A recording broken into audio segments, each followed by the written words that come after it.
सिंधुदुर्ग जिल्ह्यात सध्या मोठ्या प्रमाणात पर्यटक येत आहेत. विशेषतः किनारपट्टी भागात जर बघितलं तर पर्यटकांची संख्या वाढली, मात्र इथे येणाऱ्या पर्यटकांचे कशा पद्धतीने हाल होत आहेत आणि ते हाल होऊ नयेत यासाठी कशा पद्धतीने इथे चुली मांडण्यात आल्या ते बघताय आपण. हे बघताय मच्छी फ्राय आहे.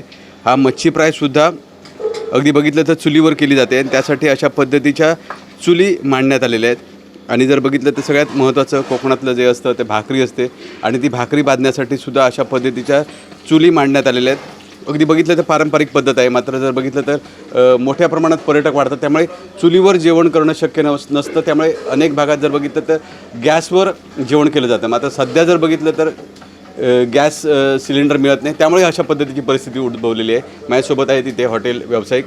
मला सांगा, मोठ्या प्रमाणात जर बघितलं पर्यटक येत आहेत आणि तुम्हाला चुली मांडाव्या लागतात, काय सांगाल, काय कारण आहे? कारण गेले 8 दिवस आम्हाला व्यावसायिक सिलेंडर तुटवडा त्यामुळे मिळतच नाही. त्याच्यामुळे आम्हाला पर्यायी मार्ग म्हणून आम्ही चुलीचा वापर करतो. हॉटेल बंद ठेवणं आम्हाला पॉसिबल नाही, कारण आपला स्टाफ एवढा मोठ्या प्रमाणात आहे, त्यांचा पगार आहे किंवा त्यामुळे बंद ठेवणं हा पर्याय नाही. म्हणून आम्ही पारंपरिक पद्धतीच्या चुलीवरचं आहे ते आपण चालू केलं आहे. म्हणजे त्याच्यावर मच्छी असेल, चिकन असेल, मटन असेल, भाकरी सगळं आपण पण ठराविक जे मेनू कार्ड जे भाराभार जे आहेत ते न करता शॉर्ट मेनू कार्ड करून जे काय आपल्याला शक्य आहे त्याप्रमाणे आपण त्यांना प्रोव्हाइड करतो सगळ्यांना. नक्कीच मेनू कार्ड शॉर्ट करण्यात आलं आहे. मेनू कार्डमधून काय काय सध्या गायब झालेलं आहे, काय सांगाल? म्हणजे जे अनाट आहे, म्हणजे जे भाराभार म्हणजे चायनीज काही आयटम आम्ही शॉर्ट केले आहेत. त्यानंतर थाली सिस्टीम आहे, टोटली थाली सिस्टीम बंद ठेवलं. म्हणजे थाली मच्छी खायची, मच्छी करी, फ्राय, राईस एवढं आम्ही देतो. पूर्वी मच्छी थालीला कसं सगळं फिश कढी, तिकला, राईस, चपाती हे जे भाराभार जे आयटम होते व्हेज थाली आहे ते थाल्या सिस्टीम सगळे आम्ही बंद केल्या तात्पुरत्या.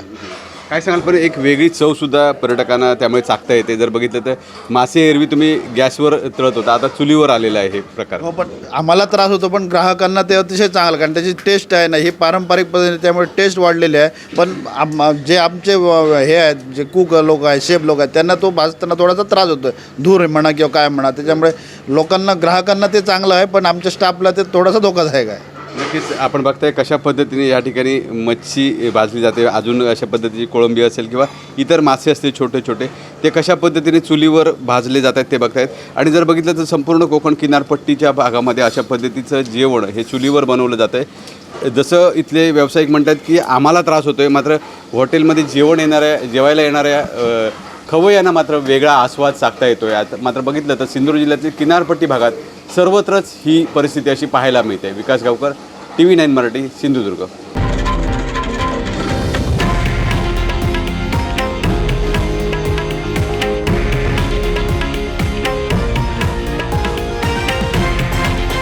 हे आहे देशातील नंबर 1 न्यूज नेटवर्क आणि आपण पाहत आहात TV9 मराठी, एकमेव.